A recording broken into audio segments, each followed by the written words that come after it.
오늘 말씀 제목은 상처를 이기는 힘이라는 제목으로 말씀을 전하도록 하겠습니다. 인생 살다 보면 힘들게 하는 요소들 정말 많잖아요. 그죠? 힘들게 하는 요소들. 환경적으로 힘들게 하는 요소가 있고요. 그리고 마음의 어려움 같은 게 있지 않습니까? 어느 것이 더 힘들까요? 환경이 주는 어려움은 절대로 나를 무너뜨릴 수는 없어요. 왜냐하면 버티면 돼요. 뭐 돈도 뭐 없을 수도 있겠지만 버티면 언젠가는 돈은 돌고 돌지 않습니까? 그럼 여러분 경제도 회복이 되어지겠죠. 그러니까 환경적으로 오는 고난도 있을 수 있지만 그런 것들은 믿음이 뭐라 그랬습니까? 에무나 견디는 거잖아요. 누가 이기나 보자 해가지고 어쨌든 참고 인내하고 견디면 환경적인 어려움은 사실 큰 문제가 안 돼요. 어떤 게 여러분 힘듭니까? 두 번째잖아요. 마음이 주는 어려움. 마음이 무너져 버리면 다 무너져 버려요. 그래서 잠언에 보면 사장에 무릇 지킬 만한 것 중에서 더욱더 이 마음을 지키라. 사람들이 극단적인 선택을 한 그 이유가 뭐죠? 마음이 그냥 무너져 버린 거죠. 마음이 무너져다 보니까 그냥 포기해버리자. 그러면서 극단적인 선택을 하는 경우들도 우리가 많이 볼 수가 있다라는 거죠. 그래서 오늘 이 아모스 7장에 보면 오늘 말씀 제목처럼 상처를 이기는 힘. 오늘 여기 10절 위에 표제를 한번 보세요. 표제. 아모스와 아마사의 대결. 지금 한방 넣는 거예요, 지금. 맞짱을 뜨는 거예요. 맞짱을 뜨는 이런 상황들이 오늘 본문을 보면 있는데 이 말씀을 우리가 이해하기 위해서는 우리 좀 배경이 필요합니다. 어떤 배경이 필요하냐면요. 솔로몬 사후에 우리가 아시는 것처럼 여로보암과 르호보암 나라가 여러분 나누어지는 거예요. 마치 우리 이 대한민국처럼 이 남한과 북한 이렇게 나누어진 것처럼 솔로몬이 죽고 나서 솔로몬 사후에 남쪽에는 르호보암을 중심으로 해가지고 두 지파죠. 그게 유다 지파, 베냐민. 그리고 이제 북이스라엘은 이제 여로보암을 중심으로 해서 어떤 분은 목사님 여로보암, 르호보암이니까 형제가 아닙니까? 형제가 아니에요. 어쨌든 나누어졌는데 이 여로보암은 북이스라엘. 그러면서 이제 그 가장 큰 지파가 누구냐면요. 에브라임 지파. 에브라임 지파를 중심으로 해가지고 10개 지파가 그렇게 이제 나누어졌죠. 나누어져 있으면서 이 여로보암 1세가 어떤 정책을 폈는데 세 가지의 정책입니다. 그게 뭐냐면 지금 남유다의 예루살렘 성전이 있지 않습니까? 그러다 보니까 북쪽에서 저 남쪽까지 이왕 나라도 나누어졌으니까 우리가 갈 이유가 없다. 갈 이유가 없다. 우리도 여기 단과 베델에도 산당을 만들자. 산당을 만들어가지고 금송아지를 만들어가지고 하나님을 섬기는 그런 일들이 벌어지는 거예요. 그게 여로보암의 길이거든요. 그 잘못된 정책 아닙니까? 하나님은 그런 금송아지 속에 들어가 계신 분이 아니지 않습니까? 지난주에도 말씀드린 것처럼 하나님의 임재를 우리가 보통 어디서 경험하게 되어지죠? 광야길 가는 이스라엘 백성들 가운데는 성막 안에, 성전 시대에는 예루살렘 성전 안에 하나님 계시다고 그렇게 인식을 하지 않습니까? 그런데 이 여로보암은 이 단과 베델에 산당을 만들고 하나님 여기도 계신다라는 거죠. 그런 정책. 그리고 이제 레위 지파들은 어디에 있습니까? 성전이 있는 곳이니까 예루살렘에 있겠죠. 맞아. 제사장들은 거기에 있지 않습니까? 그러다 보니까 지금 북이스라엘은 지금 성전을 섬길 만한 제사장들이 없는 거예요. 그러다 보니까 소위 우리가 말하는 평신도들 중에서 일반 우리가 말하는 뭐 신학을 전문적으로 공부하지 않는 사람들 중에서 그냥 뭐 믿음 좋고 좀 똘똘이한 그런 사람을 세워서 그냥 제사장으로 삼아버리는 그런 일들이 일어났다. 그 말씀이죠. 그게 두 번째고요. 세 번째가 뭐냐면 초막절을 자기 마음대로 바꿔버렸어요. 자기 마음대로. 인기 정책을 위해서. 예를 들면 초막절이 언제냐면요. 7월 15일. 7월 15일. 근데 8월 15일로 그래서 뭐 당시에 농사 짓고 하는 그런 시대다 보니까 그냥 농사 짓는 사람들 생활의 편리를 위해서 인기 정책을 펴면서 그 초막절을 7월 15일에서 그래서 8월 15일로 자기 마음대로 바꿔버렸다. 그런 이야기죠. 그러니까 이 말씀 들으면서 여러분 어떤 생각이 듭니까? 오늘 아모스와 아마사의 대결이잖아요. 지금 아모스는 선지자, 남유다의 어떤 선지자. 여기 보니까 뭐 뽕나무를 재배하는 그런 사람이었다. 그런 사람을 하나님께서 콜링. 그런데 아마샤는 어떤 정통성이 없는 거예요. 제가 이야기했잖아요. 저 레위 사람들은 지금 없다 보니까 근데 일반 사람들 중에서 전문적인 신학도 공부하지 않은 사람을 그냥 뭐 목사로 세웠다든지 그렇게 하면 얼마나 여러 가지로 뭐 힘들고 어려운 일들이 있겠습니까? 지금 아마샤가 그런 정통성이 없다. 그 말씀이죠. 그러니까 한마디로 아마샤는 정통성이 없다. 어떤 열등감이 있다. 상처 입은 제사장, 자격지심. 그러니까 이런 어떤 문제를 가지고 있었다. 자, 이런 정통성이 없고 열등감이 없고 상처 입은 제사장이다 보니 결국은 이게 치유되어지지를 못하다 보니까 다른 사람을 막 공격하는 쪽으로 막 하게 되어지는 거예요. 오늘 말씀 7장 10절, 11절 보십시오. 여기 보니까 때에 베델의 제사장, 베델이죠. 단과 베델, 아마샤가 정통성이 없다 그랬죠. 이스라엘 왕 여로보암에게 보내 이르되 이스라엘 족속 중에 아모스가 왕을 모반하니. 여러분 아모스가 그 이름 모반한 일이 없거든요. 그런데 없는 말을 지어내어 가지고 못된 사람이죠. 없는 말을 지어내어 가지고 지금 여로보암을 지금 모반합니다. 이런 식의 11절이죠. 아모스가 말하기를 여로보암은 칼에 죽겠고 이스라엘은 반드시 사로잡혀 그 땅에서 떠나겠다 하나이다. 여러분 아모스가 이런 말을 한 적이 있습니까? 없거든요. 그런데 왕한테 가장 예민한 말, 모방. 당신을 쫓아내려고 합니다. 나라가 망한다고 이런 예언을 합니다. 그러면서 이런 말들을 지어내더라. 그러다 보니까 이 아모스가 하는 말들 보십시오. 12절 13절을 보니까 어떤 거절감으로 나타나죠. 아마샤가 또 아모스에게 이르되 선견자야 너는 유다 땅으로 도망하여 가서 거기에서나 떡을 먹으며 거기에서나 예언하고 다시는 베델에서 예언하지 말라. 이는 왕의 성소요 나라의 궁궐임이니라. 네가 남쪽 유다 사람인데 우리식으로 말하면 뭐 한다고 북쪽까지 와가지고 네가 말도 안 되는 그런 소리 해. 그러면서 가버려, 떠나버려. 막 그런 식의 이야기를 하고 있다. 그런 이야기. 그러니까 지금 아마샤가 정통성이 없고 열등감이 있다 보니까 많은 상처가 있다 보니까 어떤 식으로 하더랍니까? 모함과 거절.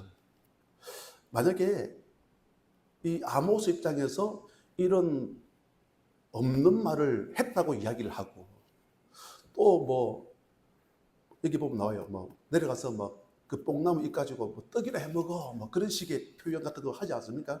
그러면 우리 같으면 그럴 것 같아요. 막 혈압이 막 상승하고 뭐라?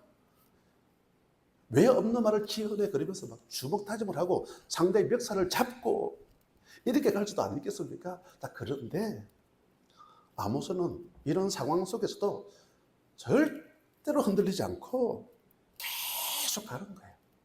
좀 궁금하지 않습니까? 우리도 인생 살다 보면요, 나를 힘들게 하는 요소도 많이 있을 거예요.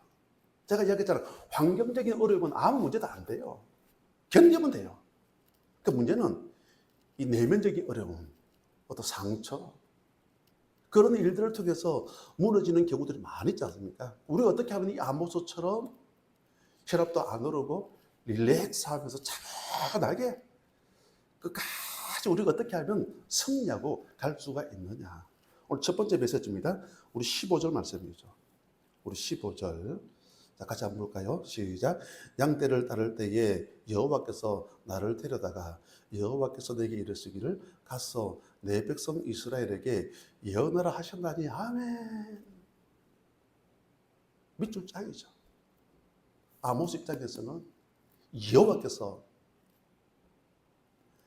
나를 데려다가 여호와께서 내게 이르시기를 가서 내 백성 이스라엘에게 예언을 하셨나니. 참 오래됐습니다. 제가 이스라엘 이집트 성지순례를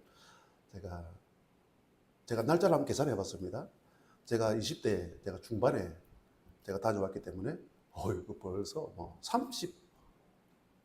30년이 지난 그런 시간. 그때 그 많은 그 성지순례를 하면서 많은 에피소드가 있지만 이제 시내산을 올라가는 거예요. 시내산. 한 30여 명이 우리가 팀들이 올라가는데 다들 그날 밤에 낙타를 타고 올라가면서 불렀던 찬양이 뭐냐면요. 호렙산 뜰기 나무에 나타나신 하나님 모세를 부르신 그 찬양을 그 깜깜한 밤에 새벽이죠. 새벽 한 2시나 됐어. 다음날 일주일 보기 위해서 그 시간을 막 올라가는 거예요. 또 실제로 뜰기나무 가운데서 하나님께서 모세를 부르다가 사명을 주셨지 않습니까? 내 백성 이스라엘 백성들을 출애굽시켜. 그러면 나는 못 갑니다. 여러 가지 에피소드가 많이 나오지 않습니까? 우리가 다 신앙생들이다 보니까 하나님 각자가 나를 부르셨다. 그런 소명이 있죠. 소명. 제가 성지순례 갔을 때 이집트에서 제가 그 같은 방에서 같이 함께 그 룸메이트 그 전도사님은 그냥 평신도로 계실 때는 장로님으로 교회에서 사역을 하셨습니다. 장로님. 하나님께 그분을 부르실 때는 밤에 이제 둘이서 이제 숙소에 있으니까 이런저런 이야기들을 많이 하지 않습니까? 그러다 보니까 피곤하지만은 몸도 쉬지만은 그러면서 그동안 살아온 저도 제 에피소드를 이야기하고 그 장로님도 신앙을 하게 되어진 그런 배경들을 쭉 이야기를 하시면서 보시면 이 돼지 농장 사역을 그렇게 많이 하셨대요. 돼지 농장. 그렇게 많이 하셨는데 하나님의 어느 날 하나님의 콜링을 통해서 다 접어버리고 신학을 하게 되어졌다. 무슨 말입니까? 하나님의 콜링.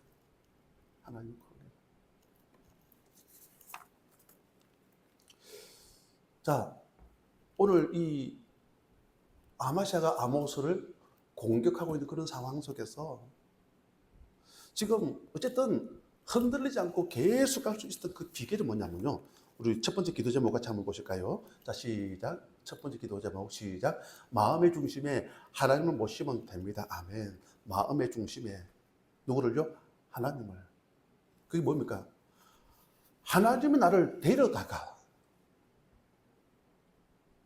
지금 아마샤의 공격이 있지 않습니까? 어떤 모욕감, 거절, 상대를 무시하는 이런 행동들, 그러면 이 모든 게 여러분 내 마음이 무너질 수 있는 그런 상황 아니겠습니까? 그럼에도 불구하고 아모스는 계속 갔다 그 말이잖아요. 그게 뭐냐면 하나님이 나를 데려다가 나에게 말씀하시고 나에게 가라고 말씀하셨다. 그 말씀이잖아요. 그러니까 하나님께서 나를 부르셨다. 우리도 마찬가지죠. 여러 가지 힘들고 어려운 일이 있다 할지라도 하나님 나를 부르셨다. 저도 마찬가지겠죠. 사역하다 보면 이런 일, 저런 일, 온갖 다양한 일들을 경험할 수 아니겠습니까? 그럴 때마다 제일 위로되는 말씀이 오늘 여기 보면 하나님 나를 데려다가 나에게 가서 나에게도 어떤 사명을 주셨다라고 생각하면 그냥 감사한 거죠. 그러면 어떠한 상황 속에서도 포기하지 않고 묵묵히 하나님 귀한 사역을 감당할 수도 있다. 그런 말이겠죠. 자, 그러면 누군가가 상처를 주면 여러분 명심하십시오. 하나님께로 나가면 돼요. 하나님께로. 하나님 끝까지 나를 책임지신다. 나를 사랑하신다. 모세도 마찬가지죠. 하나님께서 나를 부르셨다. 나를 책임지신다. 나는 내가 누구인데 내가 바로에게 나아가겠습니까? 하나님을 상대하니까 여러분 어떤 일들이 벌어집니까? 출애굽기 4장 19절 보니까 이렇게 말씀하고 있습니다. 네 목숨을 노리던 자들이 다 죽었느니라.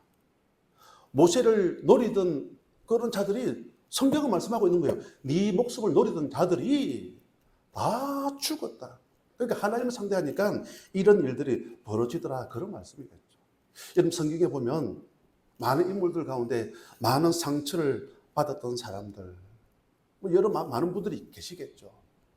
그 중에서 보면 여러분 다윗. 여러분 다윗은 왕이지만은 그의 아들을 통해서 지금 쫓겨다니는 그런 상황이 벌어지지 않습니까? 여러분 그때 느끼는 그 감정이 얼마나 크겠습니까? 사무엘하 16장 말씀인데요. 한번 자막 한번 보실까요? 다윗이 그런 상처를 받았을 때 지금 그의 아들 압살롬의 반역을 통해서 지금 쫓기고 있는 그런 상황. 그때 지금 시므이라는 사람이 등장을 해가지고 하는 이야기입니다. 자, 볼까요? 시작. 시므이가 저주하는 가운데 이와 같이 말하니라. 피를 흘린 자여, 사악한 자여, 가거라, 가거라. 아비새가 왕께 여짜오되 이 죽은 개가 어찌 내 주 왕을 저주하리까? 청하건대 내가 건너가서 그의 머리를 베게 하소서 하니 12절이죠. 지금 다윗이 하는 말이에요. 지금 아비새가 어떻게 저런 나쁜 놈이 왕에 대해서 저런 말을 할 수가 있겠습니까? 제가 가가지고 단번에 목을 제가 쳐버리겠습니다. 그렇게 이야기하니까 다윗이 그의 아들이 있잖아요. 그의 아들의 모반을 통해서 그런 큰 상처를 받았지만 지금 시므에 대해서 이렇게 이야기하죠. 혹시 여호와께서 나의 원통함을 감찰하시려니 오늘 그 저주 때문에 여호와께서 선으로 내게 갚아주시리라 하고 이 말씀 보십시오. 그래 너 말 잘했어. 너 싸움 잘해서 가가지고 없애버려. 그게 아니라 오늘 이렇게 12절에 지금 다윗은 상처를 받았지만 이런 믿음의 말 하나님을 상대하니까 이런 놀라운 일들이 벌어지더라. 그런 말씀이죠. 우리도 마찬가지죠. 사도행전 7장에 보면 서도반 집사님도 그렇습니다. 상처를 주는 사람들을 본 것이 아니라 사도행전 7장 55절에 보면 이렇게 말씀하고 있습니다. 스데반이 성령 충만하여 하늘을 우러러 주목하여 하나님의 영광과 및 예수께서 하나님 우편에 서신 것을 보고. 야, 여러분 대단하지 않습니까? 지금 사람들이 본인을 향해서 돌을 던지고 있는 거 돌에 맞아 보셨습니까? 그것도 막 떼구리를 몰려와가지고 돌을 던지는 거예요. 돌에 맞아 스데반은 결국 죽은 거예요.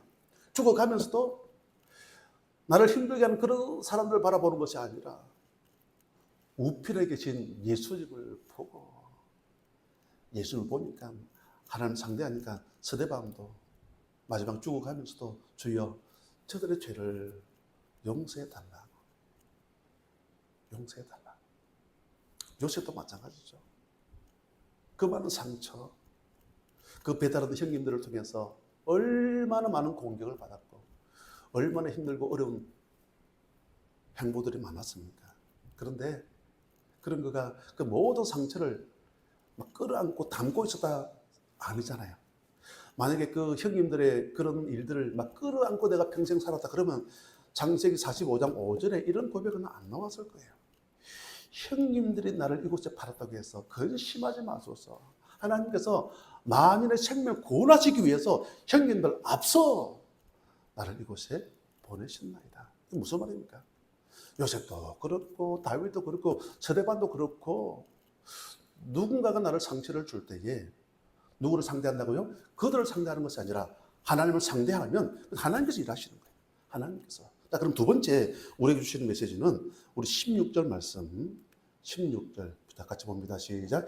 이제 너는 여호와의 말씀을 들을지니라 내가 이르기를 이스라엘에 대하여 예언하지 말며 이삭의 집을 향하여 경고하지 말라 하므로 이제 너는 여호와의 말씀을 들을지니라. 지금 아마샤가 벨소리를 다해도 이제 너는 여호와의 말씀을 들어. 지금 아모스에게 임한 하나님의 말씀을 지금 선포하지 않습니까? 두 번째 메시지가 어떤 그 공격과 모방, 어떤 상처를 경험하지 않습니까? 그럴 때도 하나님의 사랑을 받으면 끝난다는 거예요. 하나님의 사랑. 여러분 신데렐라 우리 옛날에 그 동화에 보면 신데렐라 공주와 팥쥐지 않습니까? 특징이 뭐든가요? 예뻐요. 신데렐라 얼마나 예쁩니까? 콩쥐 얼마나 예쁩니까? 그런데 서러움 받아요. 그죠? 서러움 받고 뭐 멸시천대 온갖 욕을 먹고 배척당하고 무시당하고. 그런데 우리가 아시는 것처럼 왕자의 선택을 받으니까 the end. 끝나버리잖아요. 끝나버리잖아요. 오늘 제가 옛날 이야기를 많이 하는데요.